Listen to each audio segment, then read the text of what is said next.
Bonjour, bonjour, j'espère que vous portez bien. Aujourd'hui, je voulais faire une petite capsule de ressenti personnel.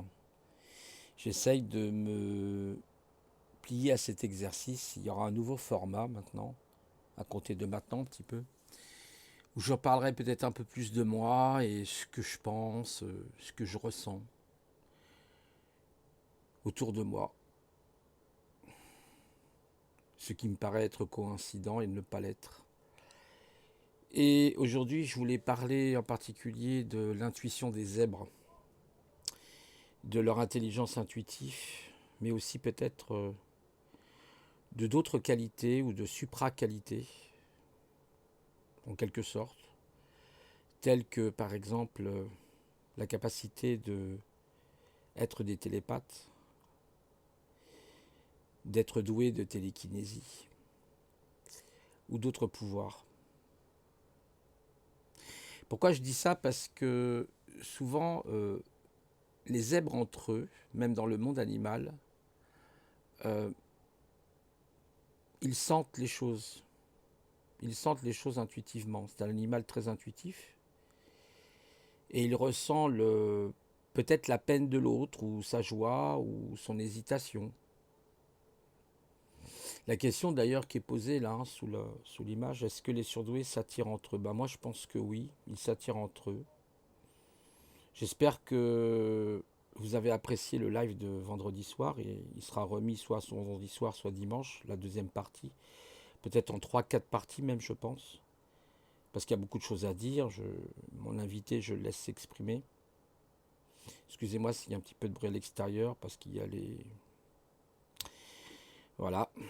Ce que j'en pense pas plus, hein, toujours la même comédie, la même compagnie, la compagnie créole, hein, qui hurle, qui crie dans les rues, c'est les débilitus, malheureusement, que je supporte de moins en moins. C'est pour ça que je comprends peut-être les zèbres qui s'éloignent, qui essayent de trouver un repos, une autre façon de penser, d'être dans autre chose, que d'être dans ce bruit permanent, dans cette souffrance. Moi, j'en souffre beaucoup. Aujourd'hui, voilà, je suis pas trop le moral, je suis pas très bien, je suis fatigué, je suis dans un mauvais cycle, on va dire, je suis un peu en bas. Ça fait partie, comment dire, de la cyclothymie. C'est ainsi qu'on ressent les choses par l'hypersensibilité. Et l'intuition, oui, parce que souvent j'ai eu des intuitions et souvent des synchronicités qui sont liées avec les intuitions. Ça, c'est extraordinaire. C'est que vous avez des intuitions et souvent vous avez les synchronicités qui suivent. Je ne sais pas comment vous l'expliquer, c'est peut-être du monde, du domaine quantique justement. J'écoutais une personne tout à l'heure, là, c'est David, David Expert, je crois, qui explique que les EMI, je ne sais pas si vous avez entendu parler des NDE, les Near Death Experience, la mort, vous savez, imminente, hein, EMI, les expériences de mort imminente, voilà ce que ça veut dire exactement. Et il expliquait que vous avez aujourd'hui deux sciences qui se confondent, parce que c'est un scientifique en plus, hein, c'est très intéressant. Il a fait des études de scientifiques, notamment dans le domaine du quantique. Et il explique que tous ces rapports, en fait, hein, vous avez des millions de rapports dans le monde qui expliquent la même expérience de gens qui sont sortis de leur corps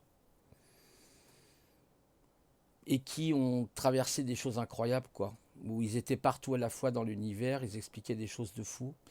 Vous avez le témoignage même d'un docteur qui avait été opéré, qui avait expliqué qu'il y avait un numéro sous la table, vous savez, la table de chirurgie. Il a donné le numéro de série. Et il s'est dit, c'est pas possible, il peut pas connaître, il est jamais venu ici. Il a expliqué aussi qu'il y avait une pièce de l'autre côté, qu'il y avait deux chaises, une table, et ils sont restés sidérés, quoi. Et vous avez des tas de témoignages comme ça. Alors, y a-t-il quelque chose après la mort? Ouais. Alors, c'est vrai, c'est un petit peu. Ça rejoint peut-être l'intuition, d'ailleurs, hein, toutes ces choses-là, peut-être, hein. Il y a un lien, c'est vrai que j'ai perdu ma mère il y a maintenant avril, mai, juin, juillet, vous voyez, 4 mois, ouais, 4 mois, 4 mois. Ouais, c'est ça, ça fait 4 mois aujourd'hui, on est le 2, ouais, c'est ça. Et je parle de ça parce que parce que je le ressens, il y a des choses qui existent. Excusez-moi. Je suis désolé, ça me pique la gorge. Peut-être la pollution. Et donc, voilà, on est dans ce contexte, hein. C'est étonnant d'ailleurs que j'ai la gorge qui me pique pour vous parler de ça, comme s'il y avait, vous savez, des entités, des mauvaises énergies qui essaient de vous empêcher de parler, de parler avec son esprit profond, etc. Voyez. Ce que les gens ne peuvent pas comprendre, c'est-à-dire que un zèbre, c'est quelqu'un qui philosophe tout le temps, qui est toujours dans le questionnement de lui-même, du monde dans lequel il vit, de la situation dans laquelle il est. Et il se demande le pourquoi de tout ça. Parce qu'il faut savoir quand même que, comment vous dire, qu'il n'y a que 2 à 2,5% de personnes dans cet état-là. Peut-être qu'il y a aussi les sensibles, les hypersensibles, c'est possible. Mais qui ne peuvent pas malheureusement s'intégrer dans ce système. Parce que ce système a un référentiel qui est dans la normalité, qui est trop linéaire, qui ne peut pas comprendre la pensée irradiante. C'est tout le problème. Pourquoi, à votre avis, un adulte zèbre ne peut pas s'intégrer? Parce que c'est pas fait, la société n'est pas structurée. Vous voyez, au niveau de la structure, elle n'est pas faite pour lui. C'est très complexe, c'est extrêmement complexe. Alors certains réussissent, bien sûr, je ne dis pas qu'il y en a qui ne réussissent pas sur le plan professionnel. Et tant mieux, ils ont trouvé leur chemin. C'est ça qui est important, c'est trouver son chemin. Mais certains zèbres, vous voyez, par exemple, vous avez des troupeaux de zèbres comme ça qui quelquefois sont égarés. Parce que le zèbre, il aime bien se retrouver, mais c'est aussi, je crois, un animal qui aime sa solitude. Voilà, il aime avoir ses moments de solitude, ses moments avec lui, si on peut dire. Voilà. Et c'est compliqué dans une société qui court vers la folie, qui court vers toujours plus, euh, toujours plus d'argent, toujours plus de chacun pour soi, si on peut dire, et Dieu pour tous. On dit que c'est une parole comme ça. Et on voit ça, cette notion où le zèbre aime être tranquille, voilà. Où il peut être victime aussi malheureusement de harcèlement par une société qui le harcèle, hein. Moi, je vous dis, je suis pas toujours à l'aise avec les gens quand je suis dans la rue, etc. J'ai toujours une espèce d'appréhension. À part quelques personnes que je sens, il y a des gens que je ne sens pas. Donc, quelquefois, je marche dans la rue, puis cette personne me dit, cette personne, il y a quelque chose qui en elle, je sais pas, ça me plaît pas trop. Il y a une information, il y a une énergie qui émane d'elle, qui est pas vraiment, vous voyez, que je ressens pas. Et puis on apprend après que cette personne, oui, elle a commis tel truc, et vous dites, ah, oui, j'avais raison, mon intuition m'avait dit de me méfier de cette personne-là. Euh, Comme si vous aviez des espèces d'humains qui étaient cachés sous des démons, vous savez, euh, qui ont un esprit malfaisant, qui sont, par exemple, vous avez un phénomène qui se passe aujourd'hui, intuitivement, ça aussi, ça fait partie peut-être. Je m'égare peut-être, m'en voulez pas, parce que vous savez comment je suis, vous me connaissez maintenant. Et,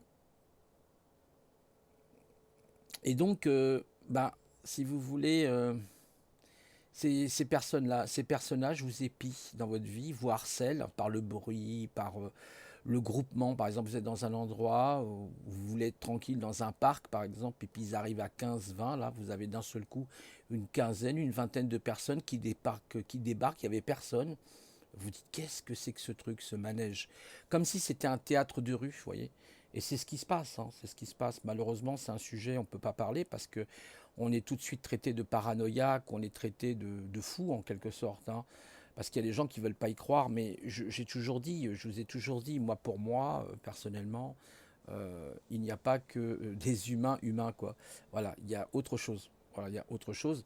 C'est pas moi qui en parle, parce que même dans la Bible, on en parle, voilà, les démons sous forme humaine, voilà, enfin, ce ne sont pas vraiment des humains, quoi.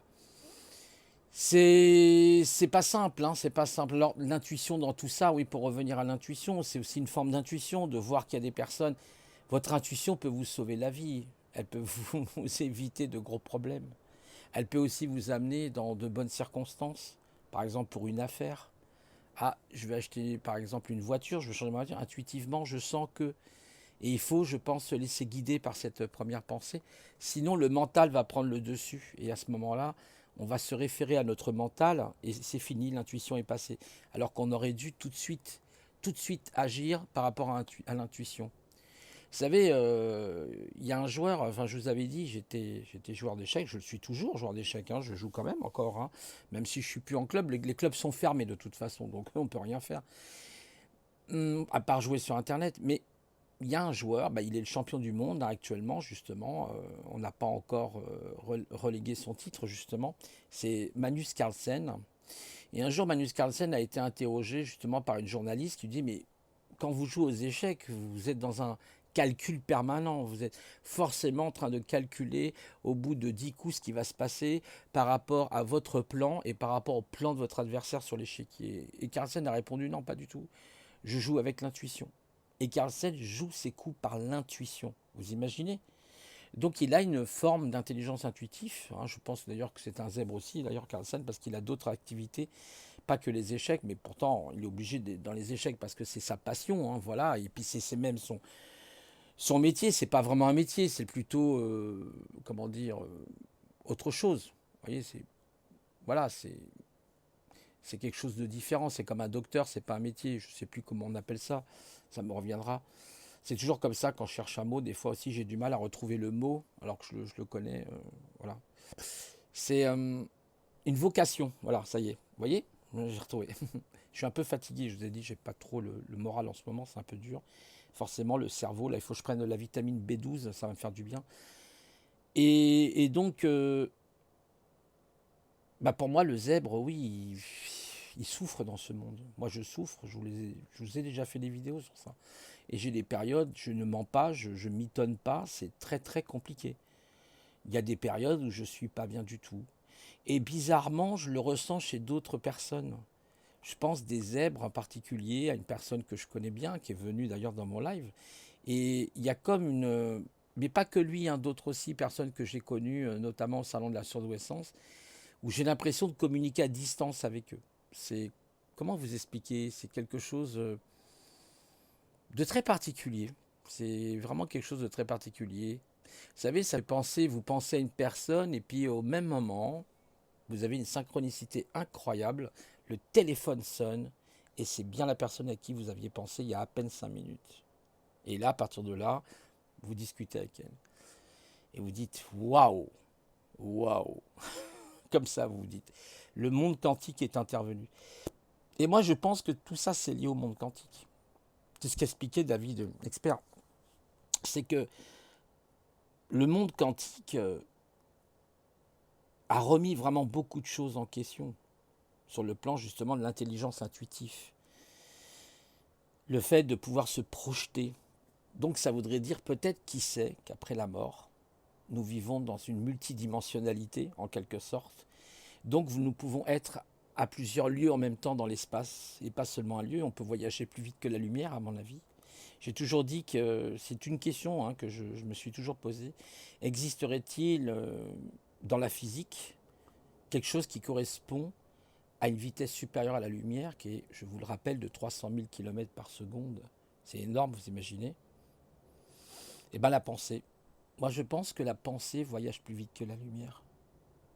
On dit que nous sommes des êtres de lumière, mais nous sommes engendrés aussi par le verbe, par la pensée. Et je me suis dit, mais oui, la pensée, elle va plus vite que la lumière. Elle va beaucoup plus vite. Il y a une espèce de... C'est même plus, on ne peut plus parler de vitesse, si vous voulez. Dans la physique quantique, par exemple, intuitivement, quand vous avez, par exemple, deux particules, ou une particule plus exactement, qui se sépare avec une particule fantôme, et qui est à des milliards d'années-lumière, si vous voulez, si une particule, on agit sur une particule, l'autre réagit instantanément. Donc on ne peut plus parler de vitesse. On parle d'instantanéité, c'est-à-dire c'est dans l'instant présent. C'est foudroyant, il n'y a plus de notion de vitesse. Donc si on y réfléchit, ça veut dire que ça remet beaucoup de choses en cause. Ah, c'est ça qu'il faut comprendre. Ça remet beaucoup de choses en cause, ça dépasse le cadre même de la physique classique. Voilà, c'est ça aussi, c'est intuitif. Je pense que l'intelligence intuitive est importante pour le zèbre. Et puis les gens normaux aussi, ils ont besoin, je pense, comme tout le monde aussi, ils ont leur moment d'intuition, leur moment de, bien sûr, hein, complètement, hein. Mais peut-être c'est plus accentué chez les personnes qui sont hypersensibles forcément. L'intuition est beaucoup plus grande. Euh, c'est comme la crise de morale est plus grande chez un zèbre. Il va plonger plus facilement, mais il va le faire surtout avec plus d'intensité, avec beaucoup plus d'intensité. Comme il va être dans une joie extrême d'intensité. Vous voyez, cette espèce de saut de mouton, vous voyez, très grand, ces espèces de vagues, là on monte, on est vraiment au sommet, on est au sommet de la parabole et fou, on retombe. Vous voyez, parabole ou hyperbole, je sais plus. C'est jamais incurvé, c'est comme incurvé, désincurvé, bon bref. On est en haut, en tout cas, on est en haut de la vague, là, vous voyez, on est au-dessus de la cloche de Gauss, si on veut, et puis on retombe de l'autre côté. Alors, oui, mais tout ça, vous voyez, même je dirais, l'intelligence intuitive vous fatigue quelquefois aussi, parce que c'est toujours dans votre cerveau. Moi, je sais que je pense à plusieurs choses en même temps et souvent il m'arrive pour essayer, vous voyez, par exemple, de régler un problème simple, quelqu'un me dirait, mais non, tu fais ça, tu fais la première étape, la deuxième étape, la troisième étape, et voilà, c'est réglé. Non, non, non, non, moi je ne peux pas passer par la deuxième, troisième, quatrième, cinquième étape. Non, je passe par d'autres chemins, par des chemins qui ne sont pas exploités, parce que j'ai besoin de complexifier la chose. Pour moi, ça me paraît trop simple. J'aime pas quand c'est trop simple. Il faut que je complexifie les choses. Et quelquefois, c'est un véritable orage dans ma tête. C'est vraiment un orage. Et quand j'étais petit, c'était comme ça. C'était comme ça. Et c'est ce que comprenaient pas justement mes professeurs, mes maîtres d'école, voilà quoi. Et c'était pas évident quoi. Quand l'autre jour on a fait le live avec Xav justement, on avait parlé des femmes. Et c'est vrai qu'il y a beaucoup de femmes dans le milieu scolaire. Moi, j'avais commencé à la maternelle avec une femme qui était très méchante. Je me rappelle de tout ça, vous imaginez. Je me rappelle, j'ai des photos, en fait, j'ai des flashs. En fait, on marche beaucoup par la mémoire photographique. J'ai énormément de flashs souvent. Des flashs de mon enfance où je vois ce que j'ai fait. Je me rappelle. C'est assez fou. Il paraîtrait qu'avant de mourir, on a toute notre vie qui défile devant nous, il paraîtrait. Donc c'est possible que nous-mêmes, peut-être en tant que zèbre, on ressent encore plus ça en profondeur, quoi. Parce que on supporte pas le mal, l'injustice, c'est le problème, c'est quand vous avez été victime, quand vous avez été petit, vous avez été maltraité. Vous savez, moi, j'ai pas eu une enfance. Je vous parle de moi un petit peu parce que j'ai envie de parler de moi un peu aussi, parce que je trouve que voilà, c'est important de parler de soi aussi. C'est vrai, parler du monde dans lequel on vit, d'accord, mais parler de soi, je pense que ça peut peut-être vous apporter des éclaircissements sur vous-même aussi, vous voyez. Et de dire que c'est pas un égocentrisme hein, sur moi, c'est simplement pour dire la souffrance que j'ai eue quand j'étais jeune. Vous savez, j'ai souffert, j'ai eu une famille qui n'était pas facile. C'est vrai que je peux pas trop m'épancher sur tous les détails, c'est normal, vous le comprenez bien, que ce n'est pas évident. Mais par exemple, j'ai été élevé par ma grand-mère, hein, m'a élevé ouais, au moins une bonne dizaine d'années, si c'est pas plutôt 12 14 ans. Donc une maman absente, ça n'a pas été simple pour moi. Un père qui buvait, donc c'est très compliqué. C'était très compliqué, donc je ne sais pas si je peux vous dire ça. En plus, j'ai eu, bon, je devais avoir un frère, mais il est décédé. C'est assez compliqué, c'est complexe, vous voyez. C'est pour ça que je n'aime pas toujours m'épancher sur mon existence. Mais ensuite, ben, il y a eu toute l'éducation qui n'a pas été vraiment faite, quoi, si vous voulez. Moi, j'en ai souffert terriblement. J'avais ma grand-mère. Ma grand-mère, c'était comme ma mère. Il faut bien comprendre que si je suis resté 12 14 ans avec elle, c'est que, vous voyez bien, je pouvais rien y faire. C'était comme ça, hein. C'était dans l'instant présent. Et puis voilà, c'était comme ça. On disait que j'étais pas sage, on me tirait les oreilles. Je me rappelle, il y avait une femme, elle s'appelait Madame Desron. Mais je me rappelle, hein, je vous dis, je me rappelle. Je me rappelle même quand j'avais 5 ans avoir eu l'appendicite à l'époque et je m'étais roulé dans le tapis tellement j'avais mal. On m'avait amené d'urgence à l'hôpital. Alors ce qu'elle faisait, cette Madame Desron, elle ne m'aimait pas. Elle ne m'aimait pas. Elle dit, tu parles trop. Tu parles trop, t'es trop dans tes rêves, t'es trop dans ci. Et ce qu'elle faisait, c'est qu'elle m'attachait au pied de la table. Alors elle prenait une lanière de cuir et elle m'attachait sur la table. Et moi je me plaignais à mon père, mais mon père n'était pas là. Je vous ai expliqué pourquoi. Donc vous voyez, j'ai pas eu une enfance évidente. Ensuite, je suis rentré à la maternelle quand je suis arrivé ici, parce que j'ai vécu à Saint-Denis, hein, je suis né à Saint-Denis, dans les années 60. Et puis après, dans les années 70, je suis arrivé sur Épinay. Et puis voilà quoi. Mais ce que je vous dis, c'est la réalité, je ne vous mens pas. Je ne suis pas en train de faire de la mythomanie, ce que je vous dis est vrai. Alors je dis pas, il y a des gens qui ont souffert bien plus, mais bien plus que moi. Quand je vois l'histoire de Renaud, par exemple, qui a souffert aussi, enfin, Dieudonné aussi, enfin, comment, Depardieu. Alors Dieudonné, je sais moins, mais Dieudonné aussi, je crois, mais Depardieu a aussi eu une enfance difficile. Moi, j'ai pas eu une enfance évidente non plus, les amis. Voyez. J'ai pas, pour moi, j'ai subi aussi de la maltraitance de la part de gens jaloux, comme cette Madame Desron, moi je me rappellerai toujours, autoritaire, méchante après moi. J'étais un enfant, certes un petit peu espiègle, j'ai toujours été un enfant un petit peu curieux de tout. Quand j'étais petit, je posais des questions aux adultes tout le temps, ce que j'aimais bien, mais elle était méchante, je l'aimais pas en fait, hein, j'ai pas aimé du tout. J'en ai souffert, vous voyez, les traces. Le problème, c'est qu'après, quand vous êtes adulte, vous avez ces traces. Vous savez, comme une empreinte digitale. Vous pouvez pas le. C'est une empreinte morphopsychologique. Il y a quelque chose qui se met en vous. C'est très déroutant. C'est très déroutant. Et moi, j'en ai beaucoup souffert. J'en ai beaucoup souffert. Euh, j'ai eu une passage aussi, je vous avais raconté un petit peu, où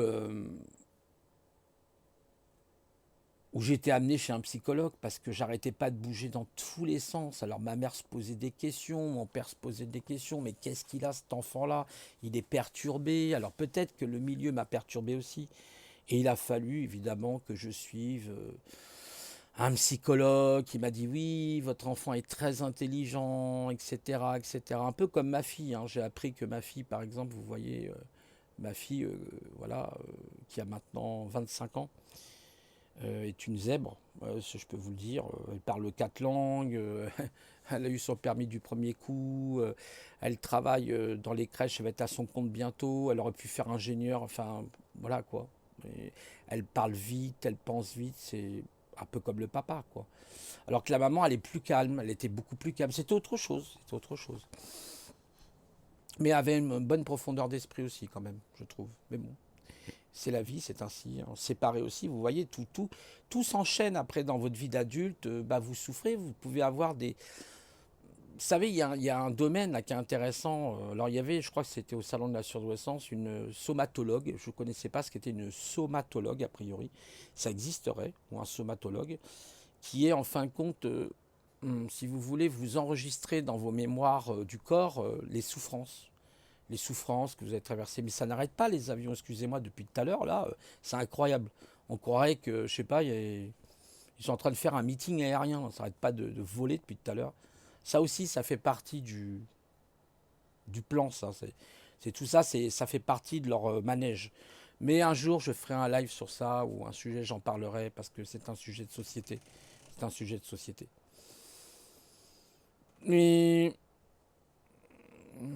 d'ailleurs, je sais pas ce que devient Damien. D'ailleurs, il y avait une personne, là, Damien, je sais pas ce qu'il devient, le pauvre. Il a subi, il est parti en HP, c'est voilà, très compliqué. Et donc, bah, si vous voulez, à travers tout ça, c'est pas simple. Quand vous traversez toutes ces choses-là, c'est pas évident. C'est pas évident.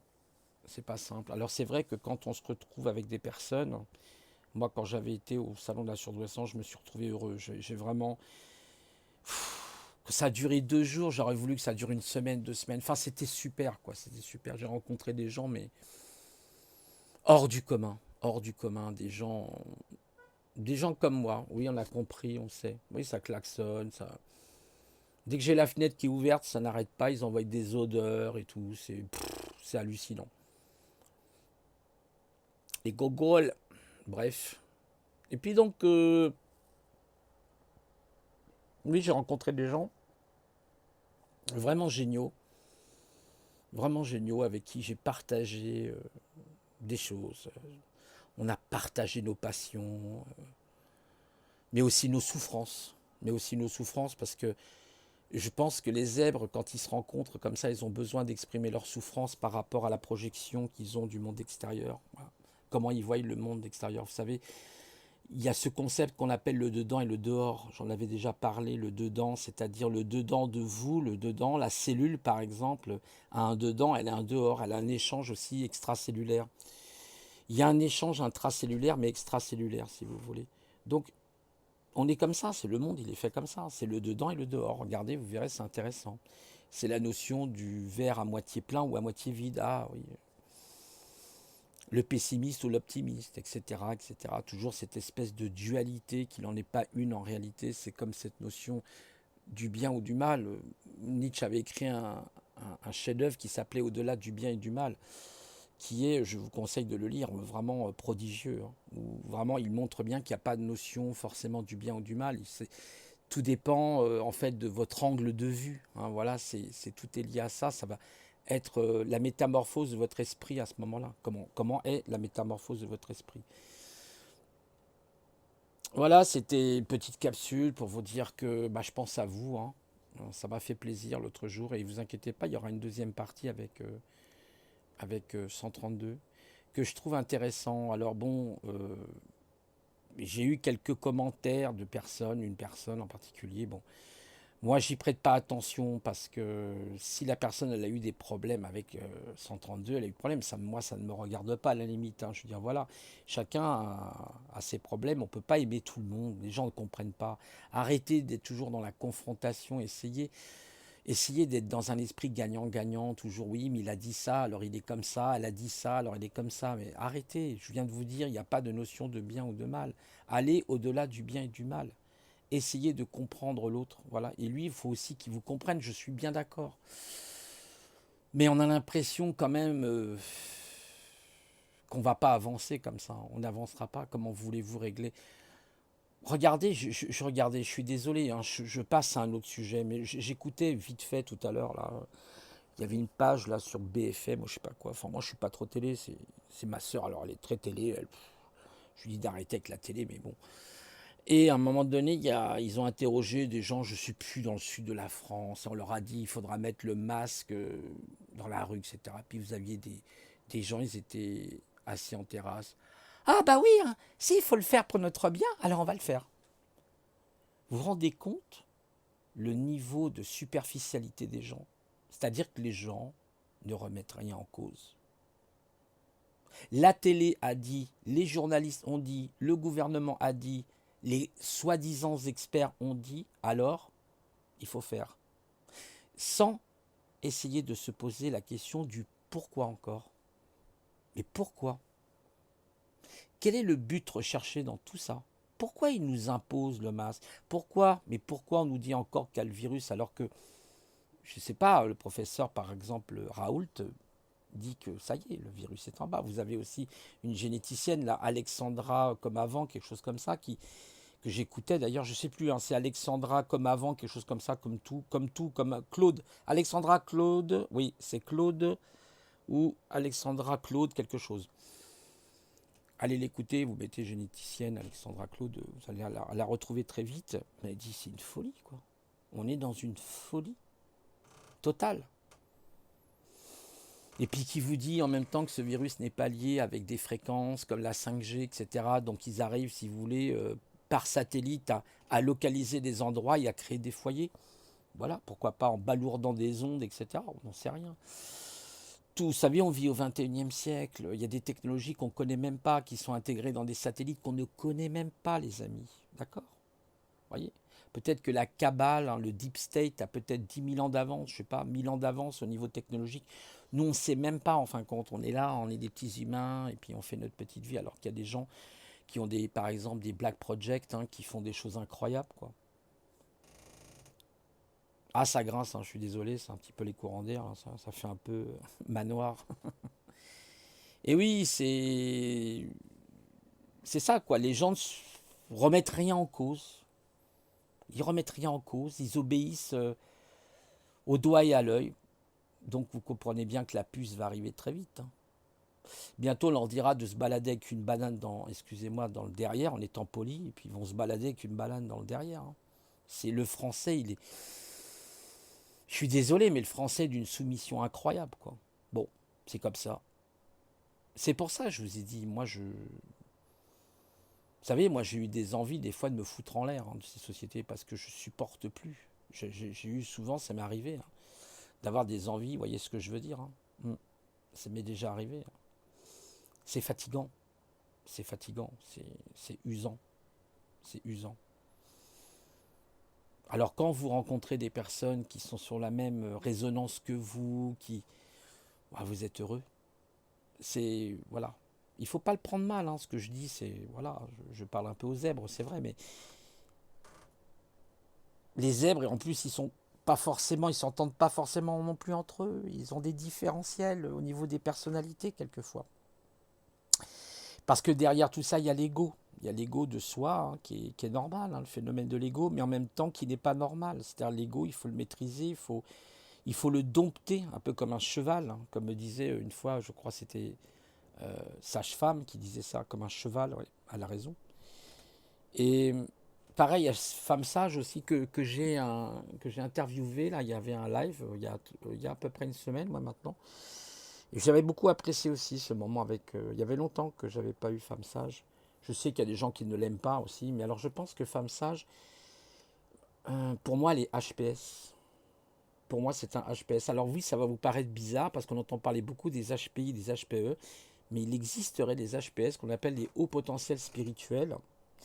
Ce sont des personnes qui ont un niveau énergétique et d'information très fort au niveau spirituel. Et je pense, si elle m'écoute, qu'elle est HPS. Alors il faudrait qu'elle regarde Antonin. Alors Antonin, il a une chaîne justement, c'est un HPS. On l'a diagnostiqué comme étant HPE, mais en fait, il est plutôt HPS. C'est ce qu'il explique dans ses vidéos. C'est très intéressant parce que je n'avais pas pensé du tout à ce haut potentiel spirituel. Et je pense que Femme Sage, elle est HPS.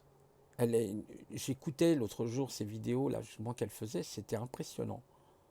Impressionnant sur la connaissance de la conscience de soi et sur l'autre, hein, le regard qu'elle a sur l'autre, le lien qu'elle peut créer sur l'autre. Et elle est très douée. Elle a vraiment une surdouance dans ce domaine-là, je pense. Je sais pas, elle me dira son avis, et peut-être qu'elle m'écoute justement, parce que je sais que Femme Sage aime bien écouter des fois mes capsules. Voilà, j'espère qu'elle m'en voudra pas. En tout cas, c'est des éloges, hein, c'est pas. Voilà. Et c'est vrai que, bon, il y a des gens comme ça qu'elle aime bien. Elle a une voix qui porte énormément. D'ailleurs, quand vous l'écoutez, vous sentez cette voix. Elle a une voix, il y a une certaine vibration, il y a une force dans sa voix. Et puis elle a aussi une logique. On sent il y a quelque chose de, vous voyez, il y a une raison, il y a quelque chose. Moi, j'avais beaucoup apprécié. Et j'inviterais pourquoi pas d'autres personnes, hein, qui seraient intéressées, qui ressentent un peu les mêmes choses aussi, qui se sentent peut-être.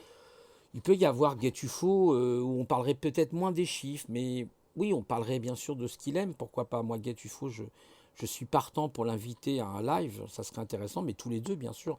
C'est du tête-à-tête, hein, c'est du duo, si vous voulez, ça peut être très sympa, sur son ressenti personnel, en tant qu'individu, ce qu'il ressent par rapport au monde qui l'environne, etc. Vous voyez, ça serait intéressant aussi, Guetufo. Il y a peut-être Yeti aussi, ça m'intéresserait d'avoir Yeti. Je trouve que Yeti, il est aussi très zèbre, il a quelque chose. Alors lui, il faudra peut-être pas lui dire parce que il s'en fout. Son mot d'ordre souvent à Yeti, c'est je m'en fous. C'est voilà, c'est vous faites ce que vous voulez, hein, les nounours, hein, il parle comme ça. Mais j'aime bien son franc-parler. Je crois que c'est un ancien militaire en plus. Il a un franc-parler qui est assez extraordinaire, Yeti, j'aime beaucoup. Et il dit des choses, oui, qui sont intéressantes, par exemple sur la bourse, où il parle aussi sur l'or, sur l'argent. Franchement, il a raison. Moi, Je vais acheter, non, j'ai pas acheté, je mentirais de vous dire ça, mais de l'or et de l'argent, là, oui, j'ai l'intention, j'ai un petit peu d'argent de côté. Acheter peut-être une pièce d'or, une pièce d'argent, et puis essayer d'investir, pourquoi pas, après ça c'est autre chose, mais on peut voir éventuellement les livres de Tommy Robinson, je crois qu'il avait expliqué. Et ça m'intéresserait que Yeti, moi je t'invite, hein, Yeti, si ça t'intéresse, à venir sur ma chaîne et qu'on puisse discuter tous les deux. C'est un peu une radio zèbre, hein, faut pas t'inquiéter, c'est la radio 1.52 FM. Bon, il y a une porte qui grince décidément, mais je peux pas la fermer parce que c'est trop loin. Attendez, je vais essayer de fermer la porte parce que c'est désagréable. Là, je vous avoue que c'est le vent, c'est parce que je fais un petit peu d'air. Vous savez, avec la chaleur qu'il y a eu là, c'est quand c'était vendredi, c'était affolant, affolant, affolant. Voilà, comme ça, c'est réglé. Excusez-moi pour le bruit. Oui, c'est impromptu, hein, c'est de l'improvisation que je fais. J'ai strictement rien, j'ai aucune feuille devant moi. Moi, je parle avec l'improvisation, j'adore l'improvisation. Bien sûr, si je fais des sujets plus pointus, je les préparerai, c'est normal, il y a une petite préparation quand même. Hein, voilà, c'est pas non plus. Voilà. Il faut avoir aussi des chiffres devant soi, des statistiques, comme on dit. Les paroles s'envolent, les écritures restent, n'est-ce pas? Mais bon, ça serait intéressant aussi que des personnes, intuitivement, je sens les gens. Par exemple, Yeti, ça m'intéresserait. Et puis Guetufo aussi, que je connais. Et puis d'autres, pourquoi pas, qui se sentent peut-être se reconnaître quelque part. Alors on n'essaye pas de créer un clan en particulier. Moi je trouve que les gens ont le droit d'avoir leur raison de vivre et puis c'est normal. Hein. Voilà. Mais je vous dis, moi je me sens. C'est pas pour être méchant, mais je me sens plus à l'aise avec des personnes qui sont zèbres ou qui ont une pensée fulgurante, qui ont des pensées fulgurantes, je dirais même. Et ça, c'est irremplaçable. C'est comme si vous mangiez un plat de caviar, de langoustine. Pour le zèbre, c'est ça. C'est extraordinaire. Il y a tout un émotionnel, dans le geste aussi, les émotionnels. L'émotionnel, l'intuitif, c'est aussi dans le geste. Hein. Ne fait-on pas le geste, le doigt au bout du nez, vous savez, pour dire je sens les choses là. Vous savez, c'est un geste intuitif, ça. Voilà, donc j'ai été bavard, mais j'avais besoin de m'exprimer, j'avais besoin de faire un nouveau format qui sera de temps en temps, alors pas toujours, hein, mais un format sur ce que je ressens, sur les sujets de société, sur le clivage homme-femme, Je trouve que, sans vouloir bonifier Xavier, hein, c'est que c'est bien, je trouve, il a raison de parler de lui en fait. Il y a un côté peut-être libérateur. Parce qu'on est toujours à parler des autres ou à parler de... Mais on ne parle pas de soi. Puis vous avez cette espèce de tabou très hypocrite dans la société sur des sujets, par exemple, comme le sexe. Il y a une hypocrisie qui est incroyable. Et ces religions, notamment, qui ont apporté tout ce tabou. Hein. Moi, c'est pour ça que je vous ai toujours dit, je ne suis pas du tout religieux, je ne suis pas du tout monothéiste. Alors, absolument pas.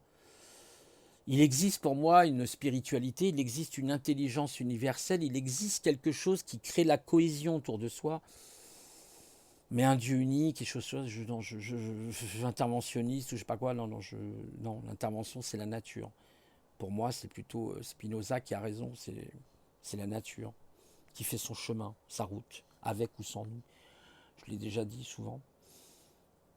Et nous, on continue peut-être après notre mort un autre chemin. Voilà, il y a peut-être un espoir d'un autre chemin. Alors, je sais que, par exemple, pour avoir été des fois chez Arsenio, qui est un pur athée, hein, du coup, et c'est bien parce que chacun doit avoir sa libre opinion.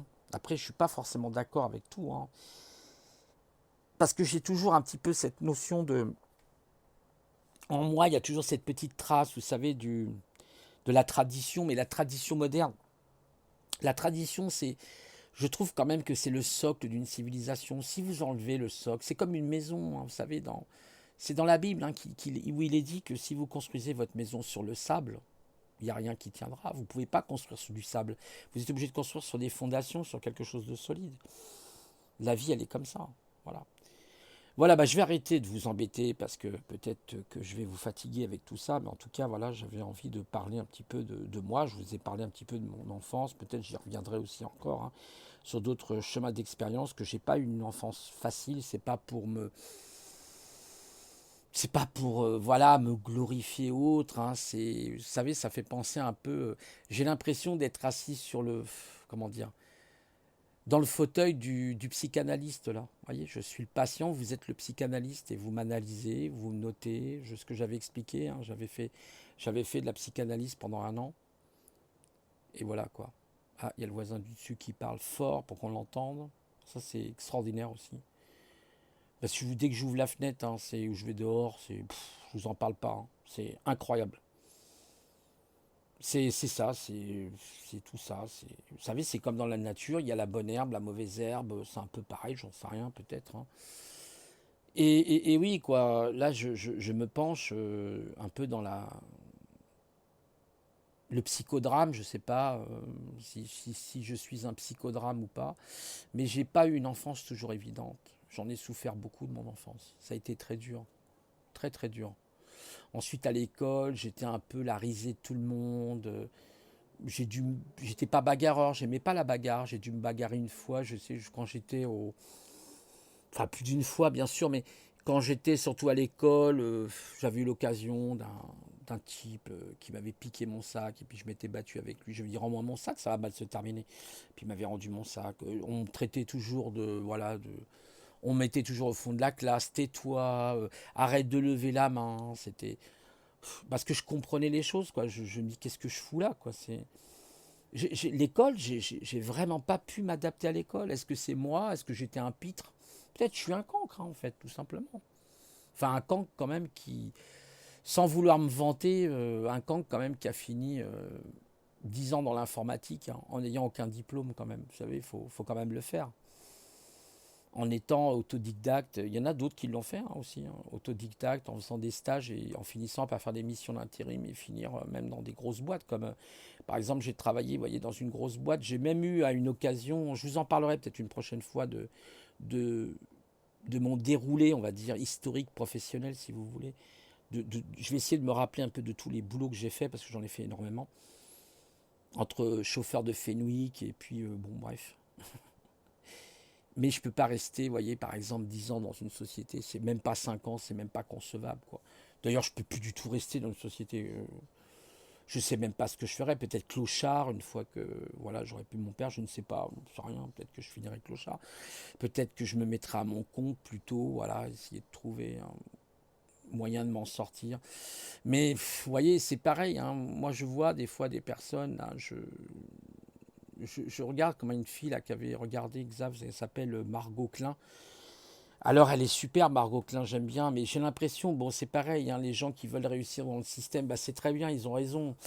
Mais le problème, c'est que vous avez les 1% qui détiennent tout. Et s'ils veulent faire péter tout le système, ils le font péter. Et donc même les gens qui seront, comment dire, à leur compte et qui, bah, ils vont morfler. Comme tout le monde. Ils vont peut-être moins morfler, mais ils morfleront. Ils morfleront quand même. Alors peut-être, comme dit Yeti, justement, avoir de l'or sur soi, de l'argent, mais moi je ne vais pas me balader avec des pièces d'argent sur moi, j'ai pas envie de me faire braquer. Alors bien sûr, il vous dira, bah oui, mais il y a des coffres. Oui, mais si demain, Yeti, les coffres sont plus là, tu vois. Eh oui, vous savez ce qui s'est passé au Liban, hein, je ne sais pas si vous êtes au courant, c'est une catastrophe. Il y a des gens, des VIP hein, qui ont perdu énormément d'argent. Là, ils veulent tuer tous les banquiers là-bas. Là-bas au Liban, ils sont en train de les sortir des banques. C'est une catastrophe. Regardez ce qui s'est passé, je ne sais plus c'était où là, sur l'île, là. À Malte, je crois que c'était Malte, là, ça a été une catastrophe. Regardez la Grèce. C'est ça qu'il faut comprendre, hein, les amis, hein, c'est que si ça pète, il vaut mieux peut-être avoir justement du dur, c'est-à-dire avoir une petite maison avec quelque part un jardin derrière. Moi, je verrais plutôt ça comme ça, vous voyez, avec un jardin derrière, savoir avoir la main verte, hein, être un bon jardinier, savoir planter ses carottes, ses pommes de terre, vous avez une autonomie. D'avoir peut-être des cellules solaires si vous habitez dans le sud. Alors là, faire du photovoltaïque, ce n'est pas un problème. Hein. Si vous êtes dans le sud, comme par exemple 132, il est dans le sud, c'est génial, vous faites du photovoltaïque. Hein. Il avait montré tout ce qu'il faisait, tous les systèmes d'eau, etc. C'est pour ça que les gens, je pense, le jalousent un peu parce qu'il a inventé des trucs. Moi, il m'a montré des trucs, je peux vous dire, c'est un truc de fou hein, ce qu'il fait. Hein. C'est hallucinant. Hein. Quand vous voyez, il a refait toute la dalle en béton. Enfin, c'est. Voilà, quoi. Moi, je ne serais pas capable de faire ça. À son niveau, je pense qu'il a un niveau élevé, ouais, sur beaucoup de choses. Voilà, donc c'est ça. Donc moi, j'invite, hein, si Yeti ou pour parler des lives, hein, si ça vous, bien sûr, Xav, on va continuer les parties, mais je serais intéressé aussi sur Yeti, s'il m'entend, Yeti 69, je le connais, et puis Get UFO en particulier. Peut-être Marc aussi, Marc Braun qu'on voit plus. Je ne sais pas ce qui se passe. Marc, on le voit plus. J'espère qu'il va bien. Euh, voilà. Eh ben écoutez, ça va s'éteindre. Écoutez, je vous souhaite une bonne.